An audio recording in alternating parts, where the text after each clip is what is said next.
mardi midi à tous et à toutes. Aujourd'hui, on a l'honneur d'avoir une de nos collègues qui va nous présenter euh, Gérontopsychiatrie et compagnie, comprendre les services offerts aux personnes âgées souffrant de troubles mentaux. Docteur Sarah Brunel. Donc, euh, vous êtes doctorante en médecine 2001 à 2006, votre cohorte à l'UDM. Résidence complétée en psychiatrie à l'UDM également en 2011.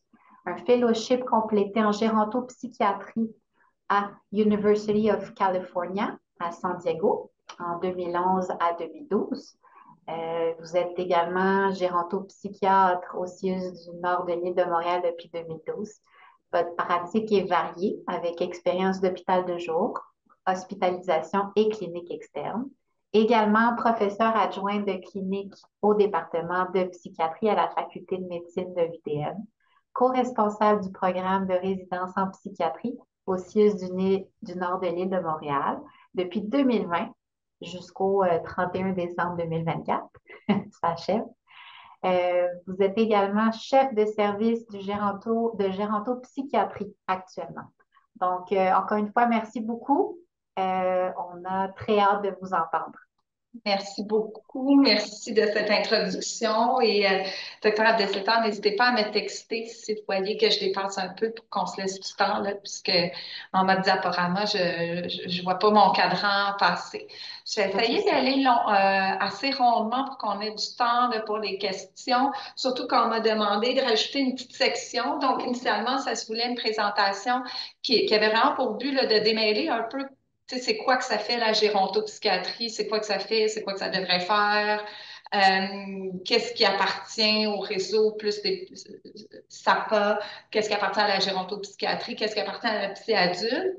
Mais on m'a aussi demandé de rajouter une petite section sur la stimulation cognitive là, pour les troubles neurocognitifs. Fait qu'on va essayer de se laisser du temps pour ça.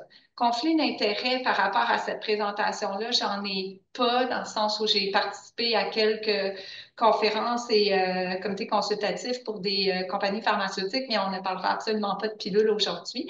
Le seul conflit d'intérêt, je dirais, c'est de travailler dans le fond dans le SUSNIL parce que l'organisation des services, il y a une organisation méta qui dirige un peu, qui départage un peu les grandes orientations, mais par la suite, ben, chaque milieu, il va un peu avec les forces en place et ainsi qu'avec des organisations régionales. Donc, je vais vous parler un peu de comment ça fonctionne plus chez nous. Les objectifs, ça va être d'identifier les différents acteurs du réseau de soins pour les personnes âgées qui vivent avec des troubles sévères et persistants de santé mentale ou ponctuels, et de discuter de l'offre de services en gérontopsychiatrie, de comprendre qui fait quoi, qui référer, pourquoi, comment. Qui fait quoi d'abord? Hein? Je pense que l'image parle en elle-même. Hein? Je pense que c'est toujours, quand je parle à mes collègues, ce que je remarque, c'est beaucoup cette question-là, là, tu sais, quand est-ce qu'on pourrait faire? Qui fait quoi? Fait que les différents acteurs qui vont être impliqués, je vous dirais, quand une personne âgée souffre de problèmes de santé mentale, ce qu'on peut retrouver, c'est la santé mentale avec son organisation publique là, qui appartient au ministère de la Santé et des Services sociaux. Là. Il va falloir que je rephrase la semaine prochaine là, pour parler de l'Agence Santé Québec. Et les ressources communautaires qui sont propres au réseau de la santé mentale, on peut penser à CAMé dans notre secteur là, du CIS-Nord, CAMé, relaxation, prise 2, des choses comme ça, qui visent une clientèle donc plus atteinte de troubles psychiatriques, mais qui n'est pas propre à un âge de définition, donc qui n'a pas de qui n'est pas donc à viser là, le soutien à l'autonomie des personnes âgées proprement parlées. On a le SAPA, donc l'organisation du MSSS là, qui s'occupe des déficits d'autonomie chez la personne âgée, avec encore là les ressources communautaires aux personnes âgées. Vous voyez, j'ai fait des formes qui se touchent, mais qui ne se chevauchent pas.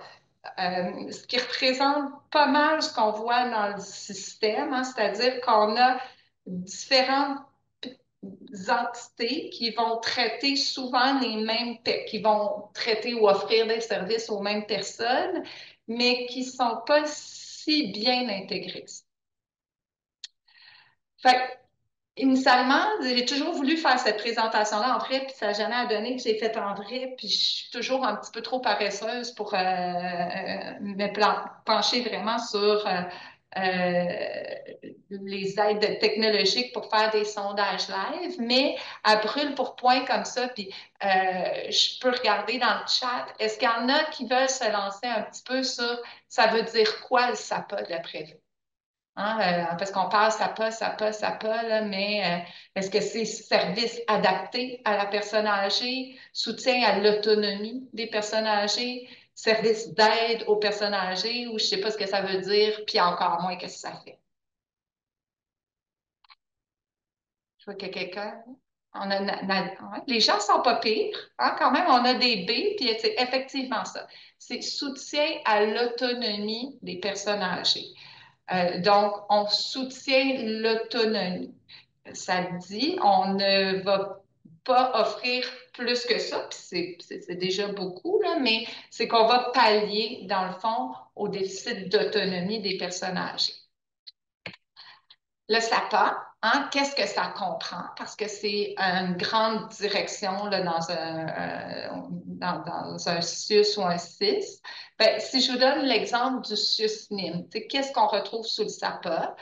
Il y a le soutien à domicile, le fameux SAD, qui est présent là, dans les SAPA de tous les SUS et les CIS, et donc qui vise à aller offrir les services à domicile. Le SAD, c'est ceux qui vont aller, par exemple, offrir la médication aux patients qui ne sont pas capables de la prendre seuls à cause d'un problème d'autonomie.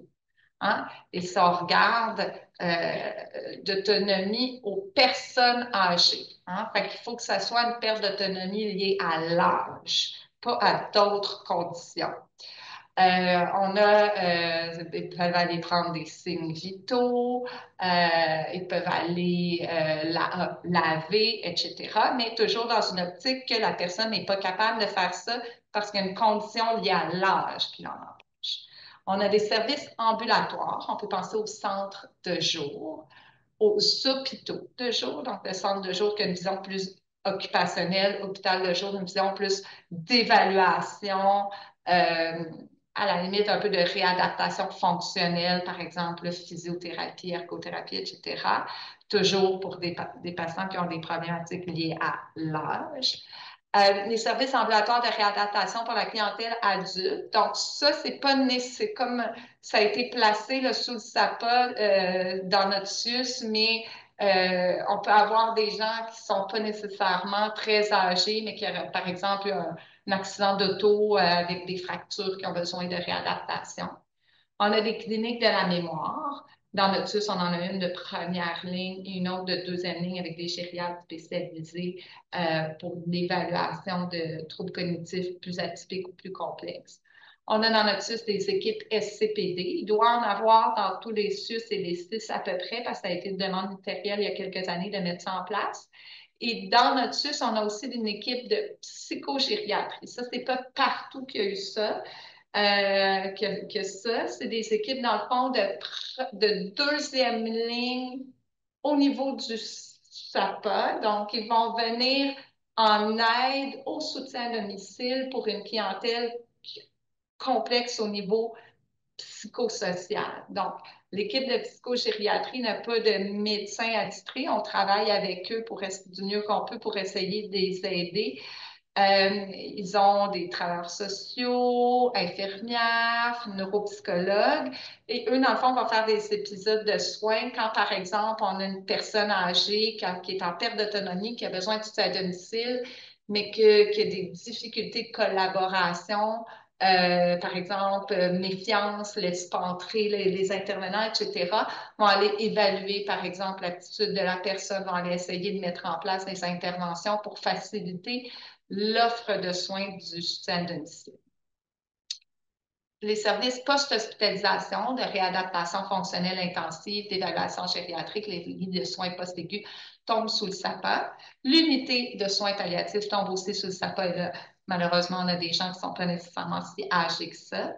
Et le mécanisme d'accès à l'hébergement pour tout ce qui est le volet personnes âgées en perte d'autonomie liée à l'âge. Donc, pour aller en ressources intermédiaires et CHSLD, c'est le MAH qui va faire l'évaluation et qui va organiser tout ça.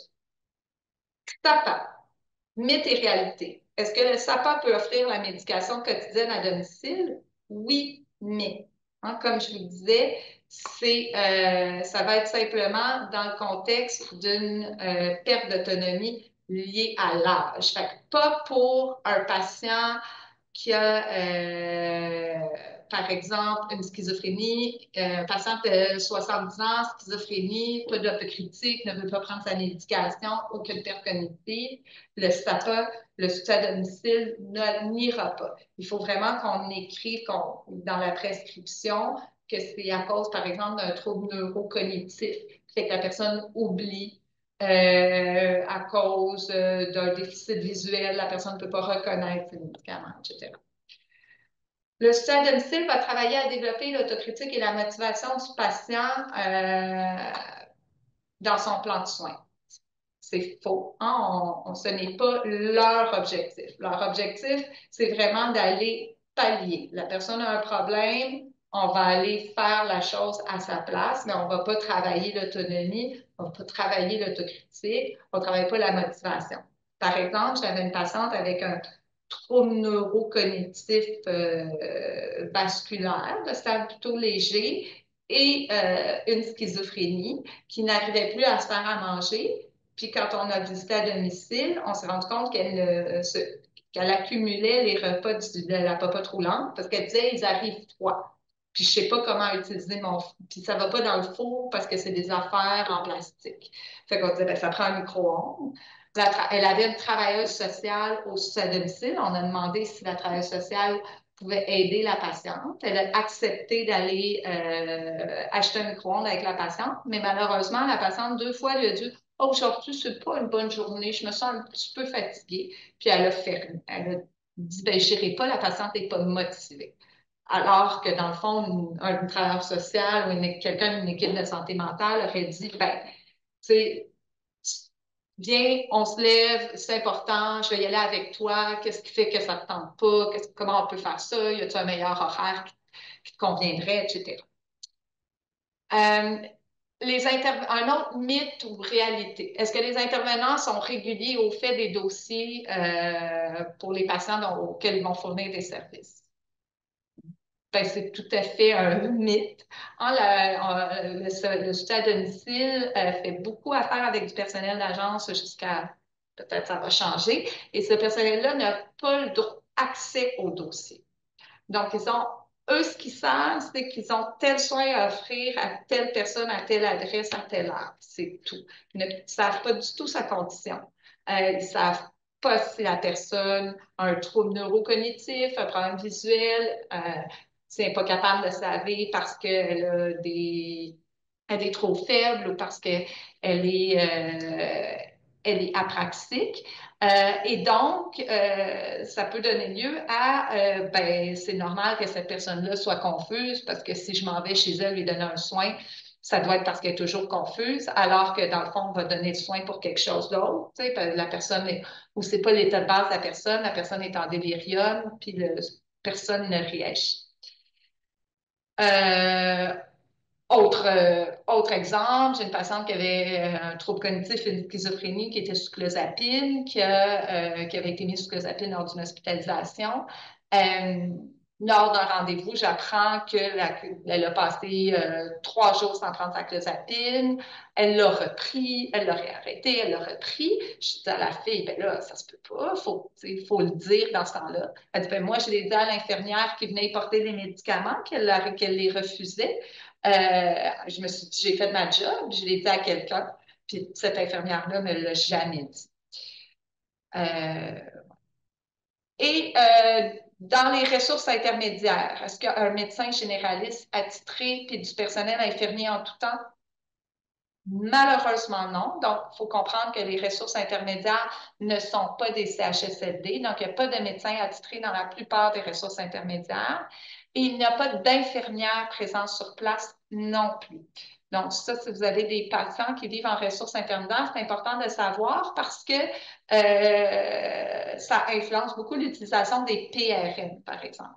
Par exemple, si j'ai un patient auquel je prescris un PRN pour anxiété, bien, l'évaluation de savoir si la personne remplit les critères du PRN, donc est-ce que c'est une anxiété qui justifie qu'on recourt au PRN, mais ça, c'est un acte qui est réservé aux médecins et aux infirmières ou infirmiers. Donc, si je n'ai pas d'infirmière sur place, ben, le PRN ne sera pas administré. Donc, il ne sert à rien. Ou on va nous. D'où la raison aussi pourquoi on nous dit souvent, ben, pouvez-vous le prescrire en régulier, même si c'est une utilisation ponctuelle, parce qu'ils préfèrent donner en prévention des médicaments pour calmer que de ne pas pouvoir les administrer quand c'est nécessaire. Donc, en RI, il y a une infirmière ou un infirmier désigné du CLSC qui passe en général une demi-journée à la RI chaque jour en général, mais pas plus de ça. Voilà. Les services de santé mentale, ben ça, je ne vais pas passer trop de temps à vous les décrire, là. Il y a des cliniques ambulatoires, il y a de l'hospitalisation, il y a de la première ligne. Euh, quand on parle plus de gérontopsychiatrie, ben, chez nous, on a une clinique externe et on a de l'hospitalisation en gérontopsychiatrie. Il y a certains milieux qui ont aussi des unités désignées, le SCPD, qui tombent sous le mandat là, de la gérontopsychiatrie. Il y a certains milieux qui offrent de l'hôpital à domicile spécifique en gérontopsychiatrie. Il y a certains milieux qui offrent aussi des services de psychiatre répondants spécifiques à la gérontopsychiatrie. Nous, on n'a pas ça. Euh, Santé mentale, météréalité. L'offre actuelle répond bien aux besoins des patients âgés avec des troubles de santé mentale. Ben, je vous laisse vous faire votre propre opinion, mais je dirais malheureusement pas toujours, parce qu'il y a certains programmes qui sont moins adaptés à notre clientèle et pour lesquels malheureusement, nous, on n'a pas les ressources pour offrir des services spécifiques. Par exemple, les SIM. C'est pas de la faute du SIM. Le SIM, il y a vraiment des critères qui sont puis là, je ne suis pas une spécialiste du CIM, là, mais à mon souvenir, là, presque internationaux, là, des équipes PAC, avec ce que ça comporte comme intervenant, c'est quoi les objectifs. Il faut comprendre qu'un objectif de réadaptation pour une personne qui arrive à un certain âge est vraiment plus difficile à faire ressortir. Euh, et pour nous, la réadaptation, ça, j'y crois, je pense qu'on a des gens qui continuent de s'améliorer au niveau fonctionnel, même à un âge avancé, surtout à une époque où je dirais qu'il y a eu peut-être qu'on attrape des gens qui ont été sous-investis pour plein de raisons, par exemple, un milieu familial très protecteur, etc. Mais bref, aussi, des fois, la réadaptation, c'est plus de continuer de garder le même niveau d'autonomie à un âge où on pourrait s'attendre à en perdre. Quelqu'un, par exemple, qui est à l'âge de la retraite, ben, ce serait ingrat de dire va travailler juste pour le plaisir d'aller travailler parce qu'il faut avoir un objectif. Fait C'est pour ça qu'ils fit un petit peu moins des fois dans certains programmes. Les programmes de troubles de la personnalité aussi, on a une très bonne écoute, je pense, de nos collègues le SUS où je travaille, mais on ne va pas se cacher que souvent, c'est des programmes où on a des clientèles justement un peu plus jeunes, un petit peu plus agitantes, dans lesquelles les patients âgés qui ont une grande dysphorie, qui ont encore beaucoup d'idées suicidaires, mais qui sont peut-être moins dans les acting out, se retrouvent un peu moins. Trop anxieux aussi, c'est avec les atteintes cognitives, etc. Il y a un petit peu moins, des fois, les modèles sont un peu moins adaptés. Fait que, bref, on se retrouve avec des patients qui ont parfois besoin d'une expertise très de pointe, mais des très petites équipes de gérontopsychiatrie qui ne peuvent pas nécessairement offrir le même niveau d'intensité que d'autres services plus spécifiques. L'offre de soins en gérontopsychiatrie est claire et constante dans chaque milieu. Je pense que j'ai déjà commencé à vous décrire que c'est loin d'être le cas, malheureusement, ou heureusement, dans le sens où c'est bien qu'on puisse s'adapter aux besoins et aux forces de nos milieux, mais je pense que ça complique un petit peu les choses quand nos collègues, et que ce soit les gérontopsychiatres, les gériatres, les médecins généralistes, les psychiatres généralistes, doivent référer, ne savent pas nécessairement qu'est-ce qu'on fait, qu'est-ce qui est disponible partout. Est-ce que tous les patients de 65 ans et plus devraient être dirigés vers la gérontopsychiatrie? On se rend compte que malheureusement, c'est de plus en plus impossible avec le vieillissement de la population et le peu de gérontopsychiatres qui graduent chaque année et de professionnels dans les milieux. Mais on doit aussi se poser la question, est-ce que c'est nécessaire? Qui en bénéficie?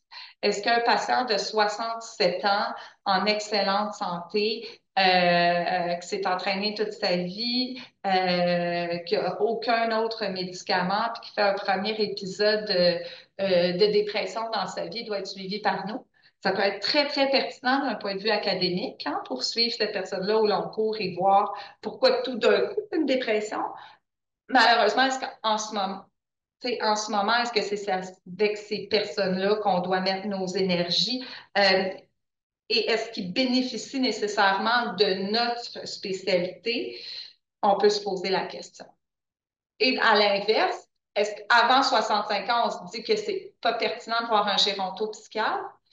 Ben, pas nécessairement, hein. Parfois, ça peut l'être. Parfois, on a des patients qui ont vieilli plus vite que d'autres, qui ont des conditions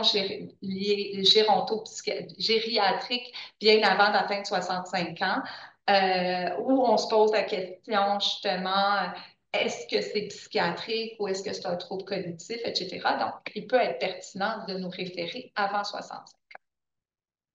Les ressources communautaires pour les aînés, ben, il y en a plein. Tu sais, là, si on regarde juste simplement celles qui ne sont pas liées au réseau de la santé mentale, ben, tu sais, on a l'âge d'or, des centres de loisirs, centres culturels, les sociétés d'Alzheimer, l'organisme d'appui pour les proches aidants, des services d'aide à la relocalisation comme vis-à-vis, les résidences pour personnes âgées autonomes, popotes roulantes, etc., les petits frères, gériatrie communautaire, etc. Puis quand on arrive aux ressources communautaires pour la santé mentale, ben là, je vous les nomme, c'est des ressources générales, mais à ma connaissance, du moins dans notre secteur, il y a très peu, ou sinon même, j'oserais dire, pas de services vraiment spécifiques pour la clientèle âgée avec des problèmes de santé mentale. Donc encore là, je pense que ça peut être très stimulant pour les clientèle de tout âge, hein, d'avoir un bouillon générationnel, puis d'être en contact avec des gens de différents âges, mais ça peut aussi être un frein parce que certaines personnes âgées se sentent victimes d'agisme ou sentent qu'elles ne se retrouvent pas dans certaines clientèles ou font elles-mêmes de l'agisme envers les patients plus jeunes en disant, ben, c'est toutes des bizarres, etc., etc. Bon. Et ça fait quoi un gérontopsychiatre? Hein? Ça, c'est comme le secret de la caramel. Des fois, je parle à mes collègues, puis je me rends compte que même pour mes collègues, c'est un peu ambigu qu'est-ce qu'on fait en gérontopsychiatrie. Puis malheureusement, c'est difficile d'avoir une réponse claire parce que ça dépend vraiment où. Hein, comme je vous le disais, il y a des endroits où ça fait surtout du suivi ambulatoire, d'autres où on fait de l'hospitalisation. Il y a certains milieux qui ne vont pas hospitaliser parce qu'ils n'ont pas assez de personnel de gérontopsychiatre, mais ils vont faire des consultations hospitalières auprès de leurs collègues psychiatres généralistes. Il y a certains milieux où il y a la consultation de liaison spécifique en gérontopsychiatrie. Les services ambulatoires de gériatrie clinique de la mémoire où on participe, dans notre cas, on travaille, on offre du service de consultation au niveau de la gériatrie de la clinique de la mémoire. On travaille en les CHSLD, ARI, équipe SCPD. Hôpital à domicile dans certains milieux, psy-répondant dans certains milieux. J'inclus maintenant le conseil numérique parce que le conseil numérique, c'est un genre de psy-répondant, mais pas sectorisé auquel on peut participer. Là. Par exemple, moi, je le fais sur mes temps libres. Et on a aussi un gros rôle d'enseignement à tous les paliers. Hein. On a des externes, des R3, mais on a aussi à enseigner à la surspécialité. Fait qu'on a des stagiaires, on donne des cours à l'université, mais on a aussi un rôle aussi d'advocacy puis d'enseignement de partage des connaissances au-delà du programme là, de médecine à la faculté de médecine, là, mais envers, par exemple, les médecins généralistes, au niveau des conférences, les autres professionnels de la santé. On est appelé aussi à se positionner sur divers enjeux de société, donner des conférences auprès de réseaux communautaires aussi, c'est arrivé et c'est un peu notre rôle. Les enjeux limitatifs au niveau de la gérontopsychiatrie, c'est le vaste territoire. Puis quand je parle territoire, je parle de notre CIUS, qui est un enjeu, parce que comment offrir des soins de proximité à des patients qui ont des enjeux de mobilité, mais en même temps, pas diluer un faible pool de professionnels et de médecins, c'est un enjeu, mais aussi au niveau du territoire québécois. Comment on distribue un faible nombre de gérontopsychiatres parce qu'il reste que, bon an, mal an, il y a quand même peu de gérontopsychiatres qui graduent. Et c'est pas appelé à nécessairement, c'est très fluctuant d'une année à l'autre, mais reste que, je vous dirais que cette année, on en a une qui va graduer à l'Université de Montréal et de notre programme. Fait comment on répartit ces gens-là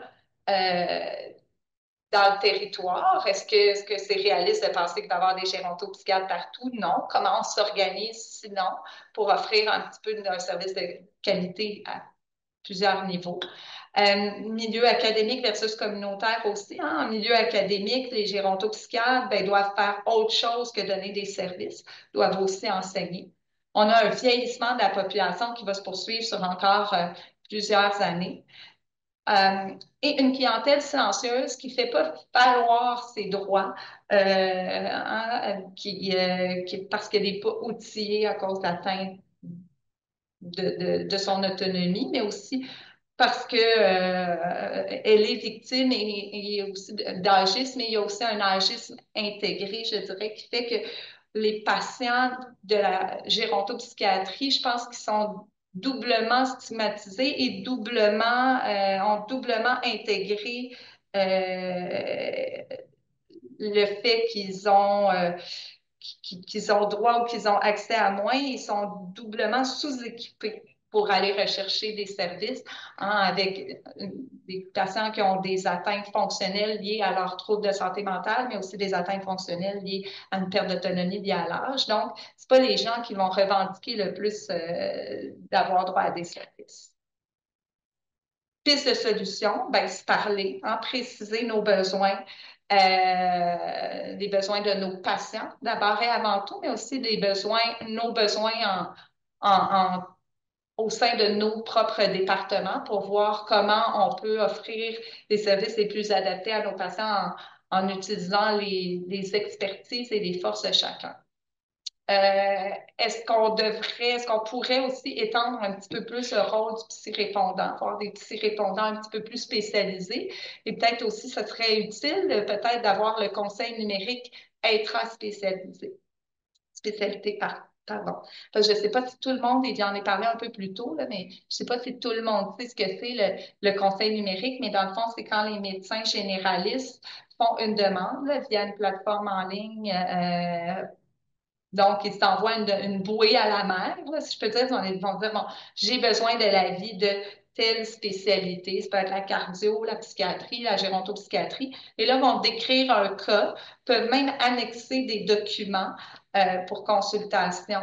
Et là, nous, on donne une suggestion sur le cas. On répond à leurs questions un peu. Puis on a aussi l'option de dire, mais ça, je pense qu'il faut que ce soit un patient qui soit vu en vrai, puis ce serait quelle priorité. Fait que bref, ça, c'est super intéressant. Est-ce que ça pourrait être intéressant aussi d'étendre ça aux spécialistes? Parce que nous autres aussi, des fois, on aimerait ça avoir l'opinion d'un collègue. Quelqu'un pourrait est-ce que ça faciliterait pas un petit peu l'offre de services de proximité, le maintien du patient au sein d'un service, d'une clinique qui est bien adaptée à ses besoins, tant par la proximité que par les intervenants en place, quand dans le fond, on a peut-être juste besoin d'avoir quelques enlignements sur qu'est-ce que tu ferais, comment je peux savoir si c'est plus un TNC ou etc. Tu sais, on pourrait, puis de la même façon, moi, si j'ai besoin de l'expertise d'un collègue au trouble de la personnalité, trouble de l'humeur, trouble anxieux, etc., ben, je pourrais, en psy légal, ben, je pourrais demander. Fait que ça, je pense que ça serait intéressant.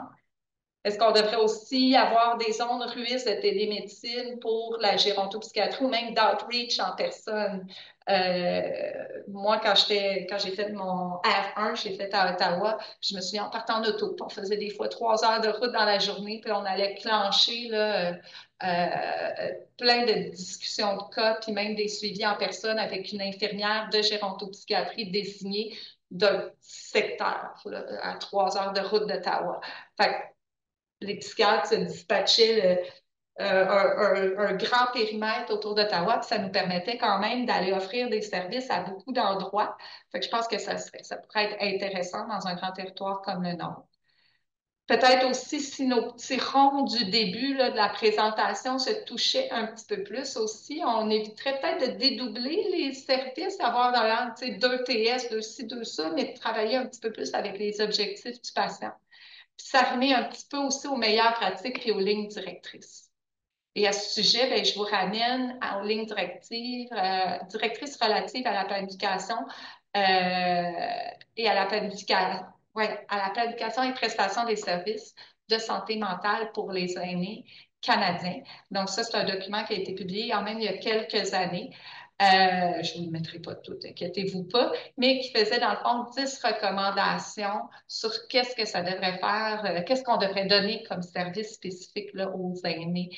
Euh, et ce que ça disait, bon, j'ai quand même entouré une section qui disait euh, chaque système devrait offrir aux aînés qu'il dessert l'ensemble des services suivants.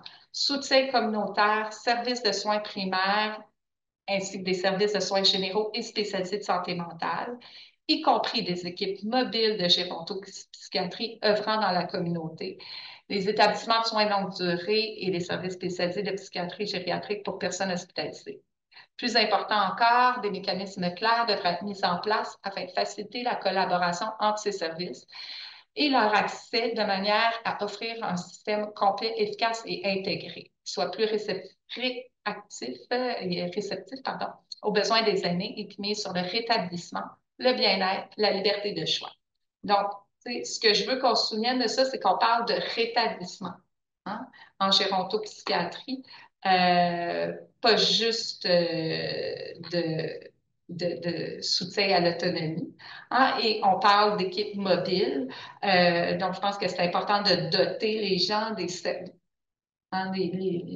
les unités, les services en place de soins de proximité, d'assez de personnel pour pouvoir aller sur place. Parce que moi, ce que je me rends compte, c'est qu'avec le SUS, notre SUS qui s'est beaucoup agrandi, le nombre de professionnels et de psychiatres qui se restreint, on va beaucoup, beaucoup moins à domicile. Et je pense qu'on échappe plus de choses ou je pense qu'on ne sauve pas nécessairement plus de temps. Je vous donne aussi des jalons là, pour consultation sur, dans le fond, les minimums requis par tranche de 10 000 aînés suggérés dans ces lignes directrices-là. Bon, j'ai été super vite.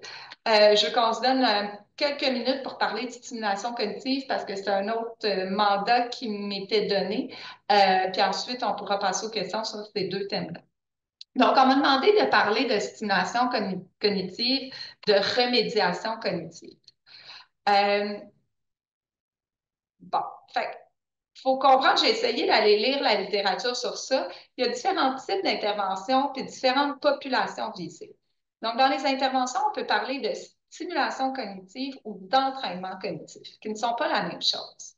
Dans le fond, la stimulation cognitive, c'est diverses activités qui visent à optimiser le fonctionnement cognitif et social, alors que l'entraînement cognitif, c'est vraiment une pratique guidée de tâches standardisées qui sont spécifiques pour améliorer certaines fonctions, donc certains domaines cognitifs précis. Après ça, ces deux types d'interventions-là peuvent s'adresser à différentes populations.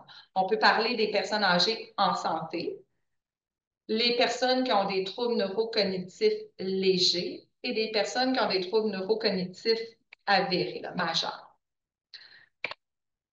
Donc, j'ai essayé d'aller trouver les évidences pour ces différents types de populations-là. Je vous donne un petit peu des études que j'ai trouvées. Vous pourrez aller vous y référer parce que c'est quand même un petit peu aride à résumer. Puis aussi parce que souvent, les patients veulent beaucoup y croire.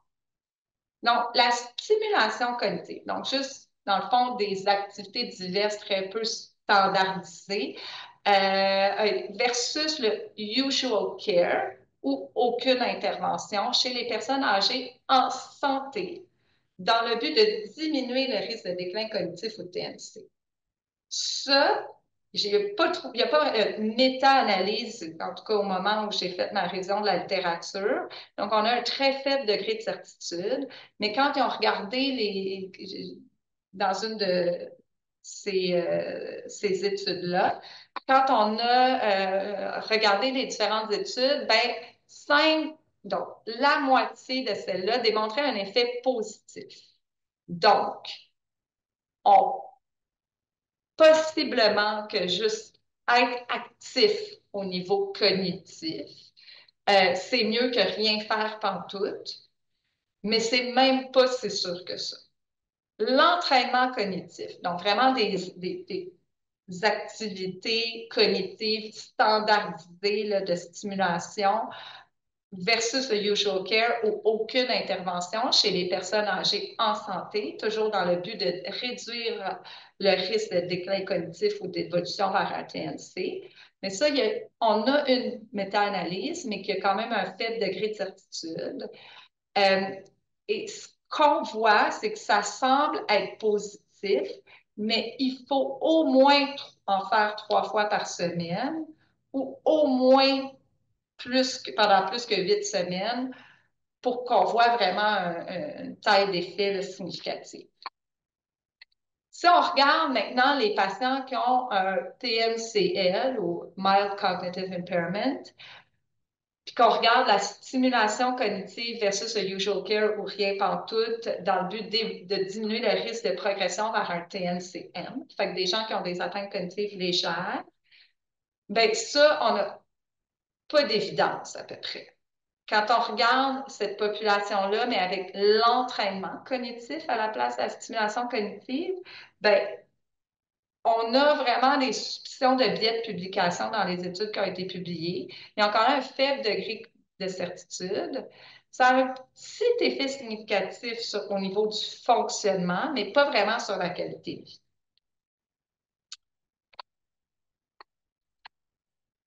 Puis finalement, la stimulation cognitive chez les patients avec un TMCL, ça a un effet positif modéré qui est significatif, mais qui ne se maintient pas au suivi. Fait, il faut le faire tout le temps pour que ça marche. Dès qu'on arrête, dans le fond, ça arrête de fonctionner. L'entraînement cognitif chez les patients avec un TNCL, bien, comparé au groupe contrôle, ça a un effet positif léger à modéré sur la cognition globale puis sur la fluidité verbale. Mais on n'a pas un très grand degré de certitude par rapport à l'efficacité de cette intervention-là. Puis, quand on la compare à d'autres interventions comme l'ergothérapie, la thérapie de réminiscence, la pleine conscience, etc., ça ne semble pas se distinguer nécessairement favorablement. Fait que tout ça pour dire que euh, c'est il y a beaucoup, beaucoup d'argent. J'ai l'impression qu'il a été mis là-dedans, d'applications, d'outils Internet, etc., là, de compagnies là, qui essaient de nous vendre là, le remède miracle euh, pour s'entraîner et ne pas développer de troubles neurocognitifs. Ça a été, on voit que, tu sais, je vous dirais, ça nuira pas. Encore là, il y a aussi des études qui semblent montrer que ça, pour les patients avec le TNCM, certaines interventions peuvent augmenter au contraire l'anxiété. Fait qu'il faut bien choisir les interventions qu'on fait. Mais bref, on peut toujours le faire, mais je vous dirais, ça vaut probablement pas la peine de payer une fortune là-dedans, puis faites des casse-têtes ou des mots croisés, puis c'est probablement à peu près aussi efficace. Il y a quelqu'un qui demande dans le chat, parce que je viens de voir le chat, qu'en est-il de l'activité physique intense en prévention du TNC? Là, je n'ai pas été faire de recherche de littérature très récente, fait que là, je vais vous parler de ce que je me souviens d'études par-ci par-là. Mais oui, ça, on a quand même des évidences. Ben, ce qu'on sait, c'est qu'en fait, pour le risque de développer un TNC, c'est sûr qu'être actif physiquement, c'est protecteur. Pour autant le TNC vasculaire mixte et l'Alzheimer pur, les facteurs de risque cardiovasculaire sont très impliqués. Fait que ça fait sens de dire que faire de l'exercice, c'est protecteur. Euh, et ça, ben, ça a commencé à mon âge.